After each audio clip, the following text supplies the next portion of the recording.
Oh, yeah. First day back to school after 2 weeks off.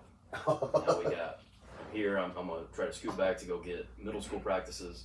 And then we have juice practices, and then the season hasn't even started yet for us, and then it's nuts. You want to pull that mic a little bit closer? Yeah. And we're live, just so you know. We're recording. Yep. So, I'm going to introduce us real quick, and then we're going. I'm a hand talker. I'm ready. Hey, everybody. This is Paul Swartz with the Hoosier Shooting Academy. Today, we have one of my good friends, Coach Luke Meredith. He is the head coach at Greenfield Central. I'm going to give him a little bit of time to introduce himself. We're going to get into it. I think we got some good stuff to talk about. Coach, you want to tell us about yourself, where you started and playing? And Yeah, my name's Luke Meredith. It's my 6th year here as the head coach at Greenfield Central High School. Previously, I was a varsity assistant, JV coach, freshman coach, all the way down to middle school when I started off at Ben Davis High School and Avon High School. Graduated from Ball State University in 2005 and graduated from Beech Grove High School in 2001. 2001, Beech Grove, right down the road. Yes, sir. So you've been everywhere around the city. Yeah. So, and we're going to dig in this a little bit. You started at Ben Davis. Who was the head coach there? Talk to us about that, and how'd you get started in there?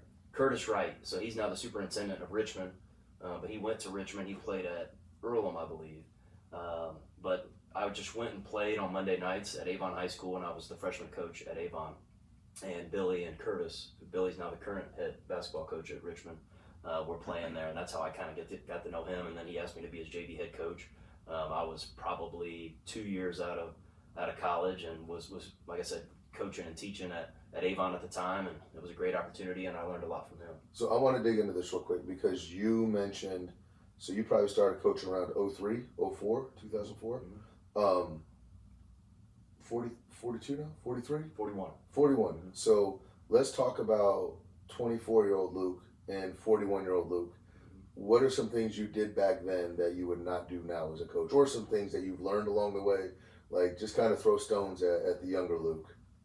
No, I just think you got to be a sponge. I mean, even at 41, however many years I still coach, like I just want to learn. I want to learn from you. I want to learn from the other area coaches, Trent Whitaker, and whether it be Aaron Spalding and all those guys. Like, I watch film and I learn and I soak everything in. So I like to go to practices. I like to learn from college guys. I like to watch college basketball, and I don't know it all. I don't claim to know it all, but I do proclaim myself as a hard worker. So, for me, like, I didn't play in college. I didn't have a name. I wasn't one of those guys where, Greenfield saw on the paper Luke Meredith got the job that they were all excited about. But I'd like to think now, with the recent amount of success that we've had, that we have built a sustainable program. But that's all just through hard work and learning from other people that were a heck of a lot smarter than me.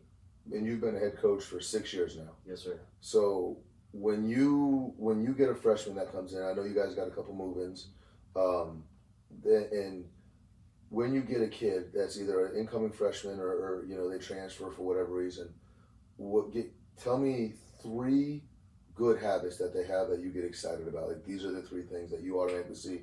This is my guy. Could you talk on that? Yeah, I think the biggest one is, once again, I think that kids come in, and this is an interesting perspective for me, because you talk about as you've gotten older. I'm now 41, but I have an 8th grader that will be a freshman next year at Greenfield Central High School. But kids coming in, the biggest thing that I want, are they coachable? Can they work hard? Can they shoot it? Let me ask you a question, okay, going into that. What does coachable mean? Like, tell me a detail that this is what coachable looks like to Coach Meredith. Eye contact, being able to take what I tell you and being able to do it, being able to retain information. I mean, those are skills that, a lot of times I can see a kid beat someone one-on-one in a King of the Hill drill at a station, or even be a dog in 3-on-3, and we put them in a chin set, we put them on our other actions, and they don't know how to play basketball. So, I mean, that's difficult for me, and the parents are like, well, look, he played on this AAU team, or he did this, and he's 6'4" and can shoot it. And I'm like, yeah, but take a look at that 5'10" kid that doesn't turn the ball over, that knows who to get the rock to, that understands how to set screens, that understands angles. Like, those are things that, once again, you talk about what do you want to see in a freshman, like just little nuances of the game that I think that oftentimes are, why does that kid play? Well, when's the last time you saw him turn the ball over? When's the last time you see him take a bad shot? So those are the things that we look for, because I know we call them MIGs, most important guys. Like Braylon Mullins is our MIG. And then we have other guys that can do certain plays and do certain things, but we want to get him the rock, and we want to put him in position to be successful. So do we have guys that can understand that role, know that role, and be like, hey, if we win, great. If Braylon gets 50, we're probably going to win. Great. If he gets double teamed, I'm going to get open looks. Great. So those are the things that we teach. We talk a lot about roles. And then I got some thoughts going on. and I just want to throw this out there because I don't know if you'd agree or not. And I know the player development world is a lot of flashy stuff. And I heard a quote: "Boring drills pay the bills," and it made sense to me. I'm like, man, the Mike King stuff and all the stuff that all the kids hate. But and you can interject at any time you want on this. Okay, so Braylon Mullen gets double teamed, kicks it out, gives a swing, gives it to your number 2 Mig, gives it to your number 3 guy, your number 3 freshman, going in there, takes a one-handed floater and gets blocked. You're pretty excited about that, or are you flipping out?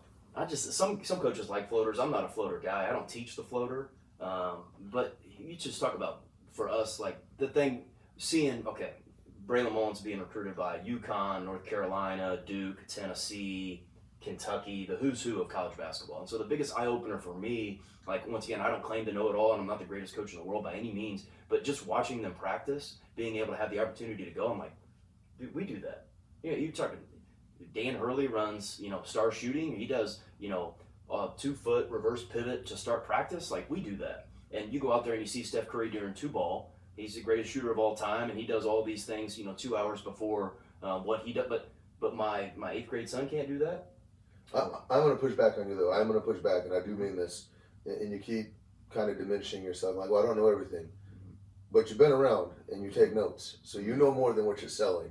Like, I would push back. Like, you get to experience a lot, and in just my interactions with you, I've always known you to be a sponge. And I think that when someone like you says something like that, I think the world should listen. So I disagree with you on that. I disagree with you on that. To say. I appreciate that. But once again, I do think that there are all, like, I want to know, like, you got something for against a boxing one, I want to reach out to you. Or I'll reach out to somebody like, hey, we struggled beating New Pal and they beat us in the sectional championship. What did you do, Ben Davis, to beat them in the regional besides having excellent athletes? Like, I want to be able to know how to do those things. 19 years in the game, I don't know how much longer I'm going to coach, but love it and then live it and then try to be able to tell my own kids one day, like, hey, this is what it takes to be successful. Well, and here's the beautiful part about this, and this is what people don't understand, and I think I love hiring coaches and I love being around coaches because, and I told my wife this all the time, like, if I didn't coach basketball, if I were to have the same personality in the pharmaceutical world, the business world, or any other, like, you would be phenomenal. You'd be a phenomenal CEO. You'd be a phenomenal employee, a manager. Mm-hmm.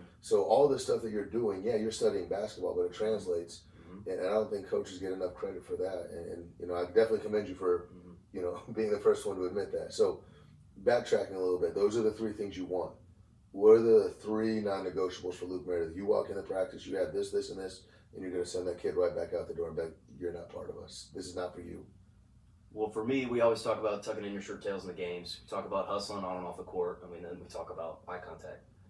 I mean, those are simple things, and they're so simple, but oftentimes we talk in our basketball program like, somebody pays their $6 and they are from Wyoming and they've never seen any, they have no idea who Greenfield is, who New Pal is, who Mount Vernon is. Like, you just want to be the team that does things the right way. And so those are just incredibly simple things. Like I saw the Detroit Pistons new head coach talked about no hoods, and some of the NBA players having some pushback on that. But, like, if that's what your coach says and that's what he expects, like you said, talking about in the real world, what are you going to do if you're in pharmaceutical sales and your boss says, hey, you got to be here at 7? Well, you better be there at 7. You know what if he says you have to wear, business casual attire? Then you're going to wear business casual attire. So we try to translate those things into simple, like, this is what I expect. You're going to hustle out on the court. You're going to make sure your shirt tail's tucked in. And when I'm coaching, you're going to have eye contact. We don't have those things. Like you say, those are the non-negotiables. You're going to sit the bench. We're going to figure out what we can do to get you to do that. That's perfect, man. That's everything I want to hear. On the court, is there anything on the court that you can see? And again, you're coaching a pretty high-level kid. And you have some kids that, probably in the middle. You have some kids, like any program in America, you have the high kids, you have the middle kids, and you have the low-level kids. Could you talk about what separates that high-level kid from the low-level kid? I mean, it's just all genetics and someone just has to be 6'5" and sorry for everybody else? Or do you notice that there's some attributes that anybody can have that he has that the other kids don't have? The 2 best players that we've had in my 6 years at Greenfield Central High School have been Dylan Moles, currently playing at Marian University, and then we have Braylon Mullins, who will make his decision on Wednesday here in a couple of days. But for both of those kids, they are the hardest workers in the room. And so it's no secret. The secret to success is working hard, right? Now, obviously, genetics have to play a role. Yeah. In my personal opinion, I do think that if Dylan Moles was 6'6", he has the same attention that Braylon is receiving now. And now Braylon does have the 6'5", 6'6". He can shoot it, can do all those things, but over fall break, this is our first day back from break. I would take my boys in the gym at 11 o'clock, and guess who was there? the only player in the gym. He made 500 out of 585 shots, which was like 80 some percent, and that's a normal regular day in the gym. And that's just the one day that he shows up. But for him and Braylon, it's decisions, man. He just makes great decisions. And so once again, there may be someone that's more skilled than him, that it's, he's 16th. So they say there's 15 better players than him. I'd also like to see how many of those play at prep school and don't stay at their high school. But nonetheless, those other 15, no one's going to make better decisions than Braylon Mullins. Yeah. He's not selfish. He always makes the right play. He's willing to make the right pass. So for him, I think that's what separates him. He can score it all up. He can do everything, but he just makes great decisions. And that's what college basketball coaches are looking for, is great decision makers. Now, I want to backtrack real quick. So you said something that I don't want to say triggered me, but made me think. How are you working with players to handle failure? Because you had Mullins and then you had Moles. And they're playing one-on-one.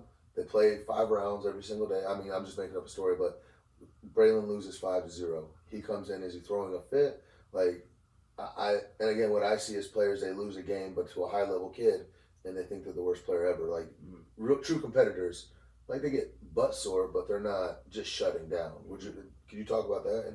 Well, we talk about, once again, our program pillars. These are things that I want to take into real world and take into what we do as a basketball program. Choose, compete, standard. So one of those pillars is compete. We compete in every single thing that we do. So you compete every single possession, you compete every quarter, every half, every game, and we compete every drill. So I want guys to have a little bit of chip. People make fun of these things at Greenfield Central and chips and salsa and all these other little things, and I like that. That's the respect for the rivalries that we have locally. But for us, we want guys to have a little swagger, have a little chip. I don't want to be happy if Braylon Mullins dunks on me or hits a shot over me. I want to check up and go right back at you again. So that competition, you can't take it to another level where you are throwing stuff or kicking things or cussing or whatever. But we want guys that, oftentimes in football they talk about, I don't want guys I would allow to date my daughter. I want guys that got a little screw loose a little bit. And so for us at Greenfield Central, we're probably not going to have the athleticism of a Mount Vernon or Lawrence North or Ben Davis. We're going to have guys that are going to have to play with a chip, that are going to, refuse to lose and compete in every single fashion. And that's the only way that we're going to have an opportunity to beat those guys most years. Yeah. Something that you're saying a lot that I really like, and I don't know if you've picked up on it, but you're saying you use the word compete. And I love that word. And competing and winning are two different things. Mm-hmm. And would you mind breaking that down, what it looks like for Luke's program? What is competition? I'm not talking winning. In my opinion, you can compete it with everything you got and you can still lose, but you have to be knowing that you gave it all. Would you mind talking about how you... Yeah, and I think that, talk about the juice box. If you're juiceless, you're useless. If you're juiceful, you're useful. But our program pillars: juice, energy, and effort in everything you do. The next one, compete, refuse to lose. And then to piggyback off of what you just said, that next step for us is standard. Can you do that all the time? Can you compete all the time? Because we oftentimes say, sometimes teams get beat by all the time teams all the time. Just like regular, all the time guys get beat by, or sometimes guys get beat by all the time guys all the time, right? Yeah. So the people can compete sometimes. People can compete when it's convenient, when, the first drill or when they're shooting the ball well, but can you compete when you're losing? Can you compete when you're not shooting the ball well? Can you compete when, the coach is mad at you or, your girlfriend dumped you or whatever? So that standard is the hard part on, Tuesday after biology class at 3:45. Can you show up and compete when you're probably not going to play on Friday night? And so those are the types of things that, we deal with on a, month-to-month basis, but also that's life, right? So, there's going to be guys, there was times where Braylon was the bottom of the totem pole. He did start as a freshman his first game, but he struggled. He didn't play well. There were guys chanting daddy's offer and overrated and all of these things when he was a freshman because he wasn't playing well. And then he had to figure out, okay, I got to compete. I got to, figure out what I need to do, work on my body, work on my game. But now look at him. And that's just part of life. So, and it's interesting because this is something that's really deep, and I think people need to understand. Competing doesn't mean perfection. However, competing is a lifelong word. It's not just a compete for the day. Competing for the day is just playing. But what you're saying about Braylon is that, okay, so freshman year he comes in, and Jordan did this, LeBron has done this, Shaq has done this, all the greats have done this. You name anybody from top down to bottom. I mean, even Curry. It's okay to lose. It's okay. You shouldn't accept it, but he went home, he did the homework and said, hey, these are things that I'm struggling with, and he went back in the off season. Mm-hmm. And I see it a lot too, where I have kids that come in and they look really good the first week. And then after that, the second week, they're a little dodgy. Third week, and then by the fourth week, they're gone. Mm-hmm. And I'm like, dude, I thought you wanted it. You came in here and told me you want to be in the NBA. Mm-hmm. And the NBA work ethic is different. It's different. And so, I mean, what are some of the better work ethics that you've seen? You don't have to say names, but and then what I want you to do, if you were to talk to your son and say, hey, these are 5 things that competitors do, and these are 5 things that non-competitive people do, what would you break that down as? I just think the biggest thing you talk about, like, for me, I'm a underdog type guy. Like once I said, I've never been we hired Luke Meredith or Luke Meredith this or nobody, because I wasn't anybody in high school. I didn't play college basketball. I didn't do anything special. So for it, it's just keep the receipts. Like, the IU coach Signetti just talked about, like, I've been passed over, I've been this, so when I got my time, I'm gonna kill it, right? So kind of like what I think I'm trying to do at Greenfield Central. Like, once I got my time, wherever it was, because I got turned down by lots of people, Decatur Central, Perry Meridian, Lutheran, Greenfield Central the first time, but like, you keep the receipts. Like, when I get my opportunity, I'm gonna kill it. So you just keep working and working and working, and the foundation of success occurs when no one else is watching. So you talk about those guys that are competitors, like, hey, that guy has my spot, I want it. Or keep the receipts. I watched Trent Whitaker cut down the net in our gym last March. Like, keep the receipts. Like, I want to play them in December. I want to keep playing them. I wish they were still in our sectional. So those different types of competitors have that edge, that chip that we continue to talk about. That's what I want to pass on to our players, because those are the types of kids you want to coach. So the competitors are the guys that, we lose on Friday night and we have a game Saturday, and they're asking me, what time are you going to be here so I can get shots up? Everybody else is going to be here at 4. But if you want to pull up at 3 or 2:30, I'll set the guns up, I'll play some music, you can listen to some Rod Wave, we get some shots up. But like, those are the competitors, and those guys have those skills of, hey coach, what time are you coming back? Because I want more of this, and I don't like this feeling. I love it how you set up the Dr. Dishes for him. There we go. So, no. I do have a Dr. Dish too. And it's quality. It is awesome. Yeah. It is awesome. Potential sponsor. Sorry, breaking that fourth wall. Yeah. No, and all joking aside, and I love it because I'm going to relate to you about this. Is my warm-ups are hard, my workouts are hard, I get after it, I'm on to people, and it's not only physically demanding, but I also go after the mentality part. I tell people I want a great attitude, a great effort, a great focus, and for me, I rip players and I say, I want you to be the best version of yourself. If this is not the best version of yourself, then don't show up. Mm-hmm. And if you were to call me today and say, hey Paul, I just don't feel like I'm the best version of myself, I would have thanked you and said, hey, let's reschedule, and I would have respected that more so than you come. And the energy you have right now is phenomenal. Like, you're getting it, like, and you're talking, I'm almost like, I'm gonna go work out, I'm gonna go get a Dr. Dish out, start. You finish this by yourself. And I feel that competitiveness nature in you. And one thing I don't see with the youth, and I'm not throwing stones at the youth, I don't like doing that, but there's some kids that come in and oh, well, 2-ball was hard today, so I'm just gonna quit for the rest of the hour. And I can see that with you, of like, it starts with the moment, but then it also builds and builds and builds and builds, and then you get that stacking of, okay, so you had 2 good days, 3 great days. Now, how do you handle a bad day? So someone comes to you, guys have a bad day of practice, it happens. You go back to the office, and what's the conversation with the coaches, and what are you thinking, and how do you fix that as a coach? Well, for me, I think people play for people, so I'm a relationship guy. I like that. So oftentimes, every time that someone's having an issue, there's some type of underlying thing going on. So I'll call the guys in all the time, and hey, what's up? What's going on? When they shoot free throws, sometimes if we're not having a good start to practice, I will rip their ass. But then there's other times where I'm like, hey, we're gonna shoot free throws, and I go around and I'm like, hey, what's the best thing that happened to you today, or what's going on? And so oftentimes they know it's coming, and then once I figure out, okay, his girlfriend broke up with him, or parents are going through divorce, or like certain things that, okay, well, I need to figure out his love language, and I need to attack him a different way.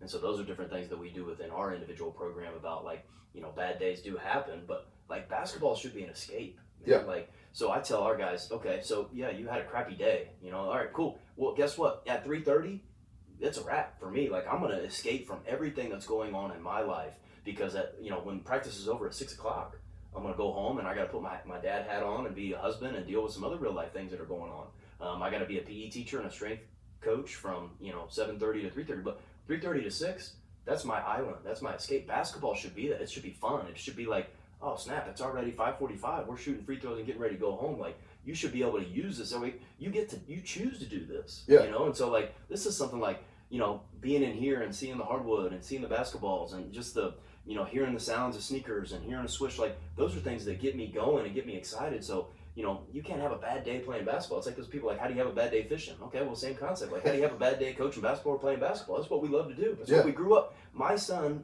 since he was in second grade, when we moved here, had a dream of playing at Greenfield Central High School varsity basketball. So he's right there at the precipice of trying to do that. So, like, how can you tell me you're going to have a crappy day when this is all you dream for? You dream to have this opportunity to play here, and you're 7:30 on a Friday night, and the gym's full, and your mom and dad are there. Like, what are we having bad days? This is it. You live in the dream. Right. It was funny. One of the best motivational speeches I ever gave somebody. I was coaching at Mount Vernon. You can fist fight me later. It was before you. And I was the JV coach at the time, maybe even the freshman coach. Pulled us in a tournament. The guys are sitting there, kind of lollygagging. And I'm like, hey, just want to let you know, you're in Indiana. You're playing basketball. This is the Mecca. If you can't get excited about Indiana basketball, I don't know what to tell you guys. And that was my whole speech. And I walked out because everything what you're just saying. What are some things, and talk to me about this, where I hear you say be present is one of the biggest things. How does Luke Meredith, because you have your phone on you, you got emails, you got text messages, you got kids, you got a wife, and on top of that you also have a coaching staff, and it's not bad, but I have a staff that works for me. If they're having a bad day, what are some things that you tell yourself to stay present and get in the moment? What are some of your routines? Well, I do think that it's a lot of pressure, but for me, I am a creature of habit. I'm a routine guy. I do the same thing every morning. I eat the same lunch every day. My wife, fellas also find a great wife that's going to treat you right and then let you be a coach or let you play, but she makes my lunch every day. But for me, we talk about creatures of habit and those different types of things being present. For me, I think that I didn't necessarily understand this as an assistant coach. But once it's all on you and they do the anthem and you look out and you see your mom or your dad or you see your kids and it's all out there in the open for everyone to see. That's one of the main differences in the career of being a basketball coach, is that everybody sees right there if I didn't get that sales pitch, or if I didn't get like they know if I'm a win or lose at 9 o'clock when they're all at Applebee's talking about you, right? Yeah. But that moment right there, that fear of not being good enough, that imposter syndrome is really drives me, like, to my core. So we talk about keeping the receipts and those things. I always go back and I have little things in my locker room, like, in the mirror. It says keep the receipts, like written in a Sharpie so you can see it every single day when you look in. No disrespect to Trent Whitaker, because he's a great coach and they beat us in the sectional championship, and he's probably forgotten more basketball than I know, but I have a picture of Trent Whitaker cutting down the net when he was the Hancock County Coach of the Year 2 years ago, and I framed it and I look at it. So, like, those are things like I want to be that. I'm not disrespecting him, but I want what he has. Yeah, it's a respect thing. You talk about being present, and you just little subtle reminders when you see him every single day. It's like, all right, let's go, LFG. Like, I'm ready, because I don't want that, that failure, or that, I'm over preparing, because I think that's one thing for coaches, like, prior planning prevents poor performance, but I tell the kids that they don't get it, and everybody wants to be great at 7:30, but not everybody's willing to do what it takes to be great at 7:30. It's funny, I have a handful of talented kids that come in. I have a 6th grader right now. He's put up 48 points in a game. He went 9 for 9 on the 3-point line. And I get some texts. Yesterday I've been texting 3 or 4 people about him. And they're like, oh man, this kid, he can't do this, he can't do that. I'm like, yeah, he can. Yeah, he can. Well, his mom and I were talking, and she actually calculated how many hours he's trained over the summer. And she had it up to like maybe 450 hours. Like, he spent in here training with me. And so I struggle a lot to show surprise. This is one of my toxic traits. Yeah. When you come in and you say, hey, Paul, we won the section, or I see it, my comment to you is going to be like, I'm not surprised. And people are like, well, how come I'm not proud of you? I didn't say I wasn't proud. I see the work. I see your determination. So when you achieve what you're going to achieve, I'm not surprised. Right. But some people look at me like, hey, my daughter made the team. And I'm like, I know. She's starting? Yeah, how'd you know that? Because I saw her work. Yeah. I saw the receipts right here in front of me. And so you could almost predict what a team's going to do by what they do over the summer, and I know that you get after it. There's times too, I don't mean to interrupt, but so there'll be times when we're struggling in a game, and we have breakfast club. We meet at 7:20 before school, an hour before school every day. And you know who is always present? Usually the starters, usually the best players. That's the way that works. So yeah, I do choose favorites, the kids that show up and work hard, and the optional workouts. But if you're going to show up 12 hours before the game, there at 7:30 a.m. and it's 7:30 p.m. and you're struggling against Mount Vernon, Eastern, whoever, And it's like, hey guys, remember we were here 12 hours ago, you were getting shots? You talk about that preparation and being prepared, and like, I know you can stick shots because I just saw you shoot 75% on the dish when you were, by yourself. So like, that breeds confidence because you've done it before and you know you can do it. So, you watched the WNBA finals last night. Sabrina she shot terribly from three, but she just kept shooting, right? Because that's what she does. And then finally in the fourth quarter, she hit a huge shot to put them up 4. So she's not just gonna stop shooting. That's what she does. She's a shooter, and she's elite at that because she does it all the time. For the record, I just hope people are taking notes on this. Everything I don't think people understand like how many good, like, I don't want to say nuggets or one-liner. It's good, powerful, and first stuff. I'm picking up on it, and I love everything. And it's funny because you say something powerful, and in my mind I'm like, okay, I want to recap on that. I want to dig into that. And then you say 4 or 5 powerful things, and then I'm like, what was that first one I want to talk about? But this is some good stuff. I really hope people are digging in right now. I hope they got the notepad. I hope that they're really, really learning. I want to dig into club teams, AAU, and really get your opinion on the culture a little bit. And some people kind of cringe when I talk about it. You've seen me, have conversations with people. What are your thoughts on AAU? When is it good? When does it turn bad? Because there's such a fine balance of, is this a good product or is it not? What are your thoughts on that?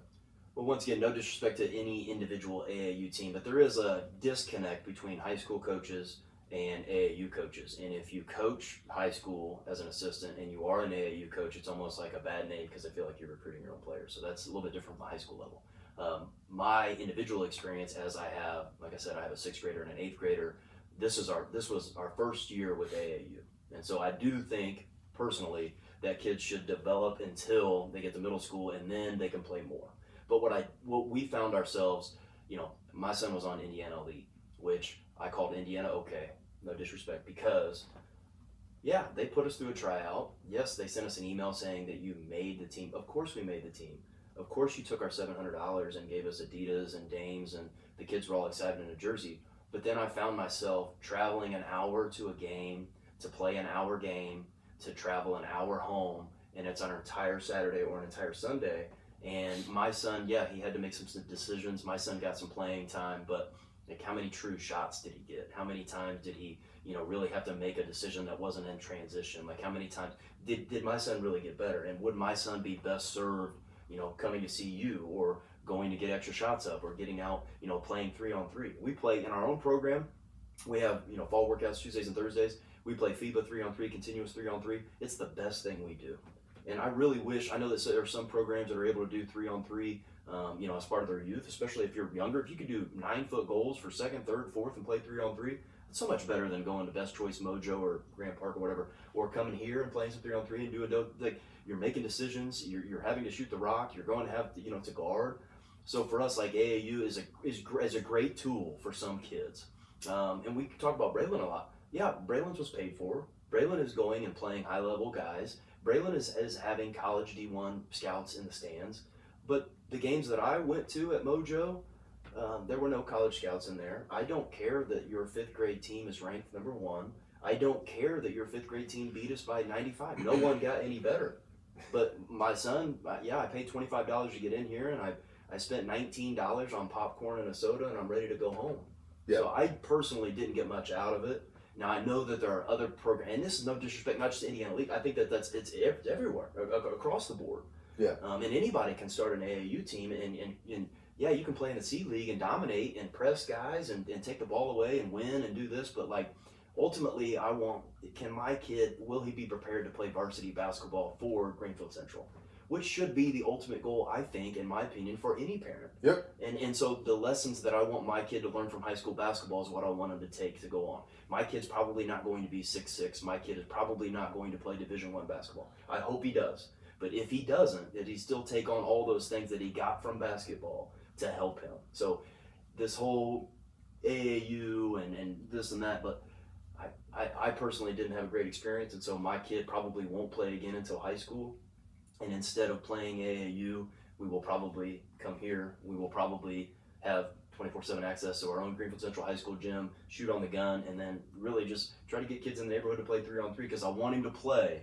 I just thought it was a waste of time and money in our personal experience. Well, I mean, here's the thing. The beautiful part about you guys, though, is that you guys have basketball knowledge at your fingertips. You guys have an experienced head coach in your family, and a lot of people don't have that. And what I find is that, unfortunately, you see a lot of the wells overflowing with information. They don't know where to grab from. And I've had a lot of people in here, and the problem is I kind of sound like a salesman. Where I sound like a salesman when I'm trying to, like, hey, these are the things you need to be doing, and everyone's like, well, how can I trust you because you're trying to sell your product? We heard the exact opposite from this AAU coach, and it's just one of those. I think it's just interesting, the coaches that, the good ones that say, hey, this is how we do stuff, the 3-on-3 to 4, the transition decisions, and even the 3-on-3, people don't understand the power of repetitive decision making. Okay, so and I know you've seen this. Hey, on this drive, kick to the corner. Well, guess what? The defense heard it too. So what do they do? They drive, and then the defender sits in the corner and picks it off, and you're like, you made the wrong decision. And the guy's like, I made the decision you told me to make. Well, and so then you do it again, and now when you get those repetitive decisions, then you become a better decision maker. And then 3-on-3, and man, that's some good stuff, man. I love what you're saying. Well, and I also feel like you travel to Cincinnati or you travel to Chicago, and it's like, ooh, why are we going in 5th grade? Why are we doing this? Why am I paying $30 to go here and just watching this? And so I just want my kids to learn and grow. And so I would honestly, my kids don't listen to me because I'm their dad, and I'm sure other parents feel the same way. So even if they had access and knowledge, like, I'll pay you $30 an hour to work my son out because you could say the same thing that I'm saying, and he doesn't want to do it. But if Coach Paul says it, by God, he's going to do it. I own a facility. Yeah. My own kids don't listen to me. They listen to Coach Steph, and I'm like, fine, I'll pay him. Just say what I'm saying. Oh man. But within AAU, there's certain kids, like, we'll play a team at noon, and then we'll play a different team at 2, and it's I have 3 kids that played on that team. They just switched jerseys, and they've been there all day, and they're just playing. But yeah, they're athletic at 6th grade, but what are they going to do when they're in 11th grade and all the other kids are just as athletic and they're not as skilled? Yeah. I mean, basketball is a skill sport. And so, like, my kids probably will never be able to play baseball even at the high school level because they haven't played baseball in 6 years. So they don't know how to throw a slider or hit a curveball, right? So, like, I do get the fact that in basketball, if you haven't been playing for a long time and figured out, like, the nuances of the game and been skilled, then it's already too late for many high school kids. And no coaching expectations. Right, exactly. But you got to be able to go through this process of, like, how do I get my kid to be better without just playing games and saying, we went this weekend and we did this and we played, but counting warm-ups, how many shots did your kid get up in the game? Oh, we're playing on an AAU team and you're the 8th man, but you guys are number 1 in the state. Well, who gives a crap? I can go buy you a $4.99 ring off of Amazon, and I can take a picture and we can say that we won the tournament, but, like, I want my kid to get better. Yeah, it's so true. I love the fact that you're saying that's all good. Like, people don't understand. there's different programs, and they come in here and they talk, and like, oh man, we're ranked number 3rd in the state. And I'm like, good, great, 2nd graders. And I'm like, nobody's ranking 2nd graders. And there's not a Division I coach in the world that has a job that is going to pay attention to a 2nd grade rating. And people, I'll tell you this real quick. I was at the Final Four when I was trying to break into college, and I had a club team here that I was running, and I got a text, and it said, hey, big tournament, Indiana. He said Coach K, Izzo, and Roy Williams were going to be there. I wake up Saturday morning. I'm at the Final Four in Texas. I look in the room, Coach K. I look behind me. There's Izzo. I look to my left. There's Roy Williams. Not a single one of those people were in Indiana watching that 3rd grade tournament. And it's just one of those, like, it pays the bills. Parents get lied to a lot with that. But I do think that there are, like, I think Eric Shellhammer and a lot of those other guys, they do a great job. And there's a part where you need to go play, but you should never play more than you practice. Absolutely. Period. You don't want to be a cone warrior. I got a lot of cone warriors that look really good on the cone, and there is a balance. Yes. And never once am I promoting, and I don't want people to understand this. Never once am I promoting train 100% or play 100%. There should be a 60-40, maybe 70-30 balance. But I think that the current model with AAU, and oftentimes people talk about why U.S. basketball has been struggling fundamentally compared to Europe, but, like, okay, so we're going to play 4 games this weekend, but we have a 1-hour practice on Wednesday where not everybody's even there. Yep. What are we doing? Like, at the high school level, which, once again, there's a lot of really good AAU basketball players that can't play real basketball. it's like we talked about, understanding plays, understanding how to read ball screens, understanding how to shoot the rock, understanding how to pass with their weak hand. Like those are simple things that you can get away with without scouting, without set defenses. Like the real true basketball is high school basketball, in my opinion. It'll never change my mind. Or defensive schemes. Right. Like we ran a very complex defensive scheme at Morristown, and people were transferring. It took them years just to understand how we hard hedge and go under. And in AAU, it's a lot of just, all right, well, let's just switch. Because no one's at practice. You have to run simple stuff. Right. And you can run the same plays because there's no scouting, or someone's left hand, he makes 4 left hand drives before you even figure out that he's left handed. And like there's just so many nuances where you could get away with running a 1-3-1 and they don't know, they can't expect it, or they don't have scouting or film or anything, and you win a game. And so it's just I think it's just two totally different types of basketball. I want to pitch this at you, and I know it might be a sore subject. Last year, how many times did you play New Pal? Twice. Both very competitive games too, by the way. It wasn't like you just went in there and just winged it. And it's even funny because in college you play the conference team at home. I know Butler will play UConn at home, and then in the conference tournament. And there's sometimes you might draw them a 4th time. So you're playing the same team 4 times. You by that 3rd and 4th time, you know their habits. And not to mention that you guys play New Pal in the summer. You'll scrimmage them in the summer. You'll see them in some kind of conference play, and then last year you saw them in sectional. So by that 3rd time you get to them, you know who they are. And that's the beauty, and that's one thing that AAU misses is every time it's a new team, and the good coaches understand, like, hey, we played this team 7 times already. We know what they're going to do. The bad ones just say, you know what, let's just figure it out on the fly. So. Oh, for sure. And it's also the same coaching style, coaching staff. I know Trent Whitaker is going to go half court. They're going to play hard-nosed, tough defense. Yeah. And they're going to run their action with Gizzy. And but these are the same kids, even the same kids to that. Like, Coach has been there 10 years. I've been there 6 years. Like, these kids, Braylon versus Gizzy, they've been playing since, that's the beauty of high school basketball, and the kids not leaving to go to play prep, but like 6th, 7th, 8th, 9th, like all of these same kids, Dallas Freeman, Boston Willard, they've all been, A-team players since 7th grade, playing against the same Ben Slagley, Gizzy, Moses, all these same kids. And so that's what's created that rivalry and created what makes it so special. It's legendary. That's Indiana basketball right there, though. Yes. Let me throw this last question at you, and then we'll be at time. You're the commissioner of the world, of at least American basketball. Any rule you say is going to go. All right? What changes do you make to American basketball, and why? Oh, my goodness. That's a loaded question. I only get to make one change. No. You can make any change. Oh, okay. Like, the world is yours. You say no AAU. You say everyone plays the same team back to back.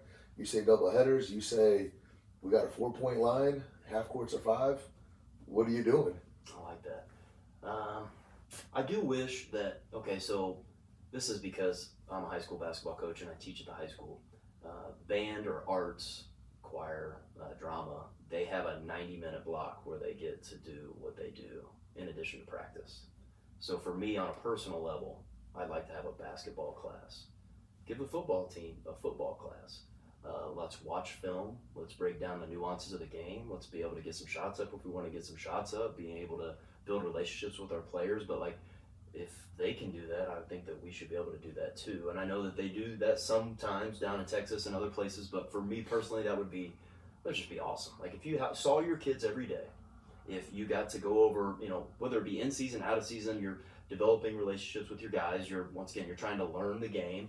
I always, before practice or after practice, I do these Papa Meredith speeches. We do, little Twitter clips or Instagram or things that I've found that are motivational or about life or about basketball. I invite guest speakers to come and talk. So like, that would be something that I would like if I could change the IHSAA or just within Greenfield Central High School. I think that would be something, not without, getting into, getting the ball, moving the ball ahead like WNBA or NBA does at the end of games or timeouts or whatnot. I guess that'd be the biggest thing. The second thing I'm going to add, though, if I could add anything, give us a shot clock. You approach shot clock. I think it would prepare the kids so much more so when they do go play in college and just making decisions and coaching. It doesn't have to be 24 seconds. I think that's stupid. Can you give me 30, 35 seconds? Because I hate it when a team holds the ball. Okay, all right. We played Anderson in the the sectional first round, and they were up 6 or 7. We're sitting in our 3-2 zone, which is what we do, and they put it on their hip and they hold the ball. And in my opinion, I just don't think that's real basketball. Fair enough. I mean, I don't want to say I disagree. It's your opinion, but I love it. I love it. That's a whole. We'll get Luke Meredith part 2 coming up soon. Yeah, right. We'll probably be wearing the same thing. No,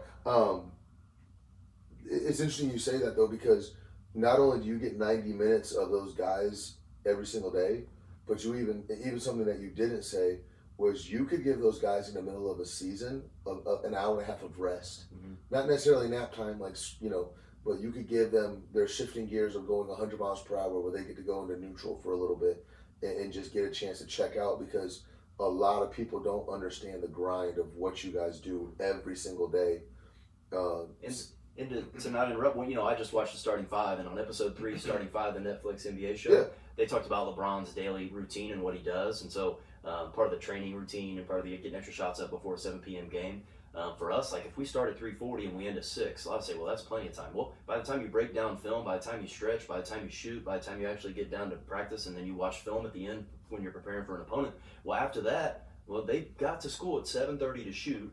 It's 6 p.m. They want to go to Qdoba or they want to go home and get something to eat. And I'm telling them, hey, it's a day before a game. We're going to go to the training room, and I make them do ice, cold bath, contrast baths. Yeah. So like those are other things. Like I don't think that people understand what it takes. And we always say, that preparation piece, but it takes what it takes, and you want to be at your best. And so that next level for the high school kids is getting them to understand that next step in the training level. But that would be something that we could do during that 90 minutes. Well, here's the other part that people don't understand, and this is me supporting you, is after everything that they said to do, they show up at 7, they're leaving at what, 7:30, 8 o'clock? That's an 11 half hour day. Every day. They're going home and doing homework. That's time that you could do that where they would get an extra hour and a half of homework that people don't understand. I like that idea. That's I would absolutely support that idea. I think it would lead to better basketball, better athletes, better people. And you and I hang out. We're both intense people, like because we're very passionate about doing the right thing at the right time at the right place. And now, could you imagine getting with those players again and sharing that same passion of like, if someone's as fiery as us about life? So. And that's why I think that, basketball, we talk about basketball teaches life and how I want to be a role model to these kids. I want to be a role model to my own sons. Like the more time that we can spend together as a group with my coaching staff and the people together, like that's just better for everybody involved. And I know you probably won't hear that from anybody else because it's a little bit different, but I think about that all the time. Oh. Because I'm teaching a PE 2 class, and no disrespect, but like all I'm doing is waiting to get to coach basketball. So if we just had one block a day to have those kids, I just think, hey, it's good. You talk about the grade piece too. Like I'm checking their grades every week, and Katie Brown, our athletic secretary, prints them off or sends them to me. I print them off. I cut them up. I say, hey, you're failing geometry.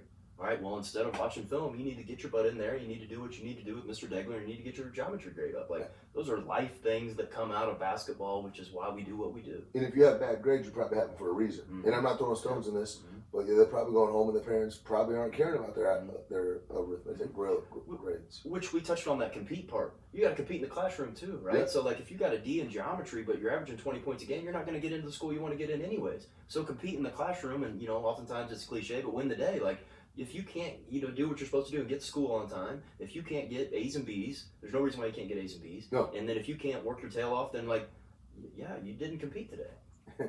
A lot of people don't understand this, and I'm going to say this, and then we're going to get out. People don't understand how badly teachers want to give an A or B out. No teacher gets up and says, "I'm excited to fail that student." I taught for a decade, and never once was I excited. I was always the kind of teacher like, "Man, maybe I can." Where can I pull some extra credit? Right. So, sure. And all teachers do that. They're like, man, I don't want to give this kid. But hey, hopefully you guys have got something out of this. Hopefully you enjoyed it. Like, subscribe. We're going to be coming out with these a lot more. I know this is not going to be the first time that Luke Meredith is on here. It's not going to be the second. We're going to go back and forth with this. He's going to be back. Coach Luke, I really appreciate your time. Thank you for coming. Thanks for having me. Appreciate it. Yep. And we're done. That was awesome, man. That was some. I'm joking aside. You said some good stuff, and I was like, God, I want to dig on this. And then you dropped like 5 more things, and I'm like, I forgot that first one. No, it's all good. I thought I didn't know the last question got me.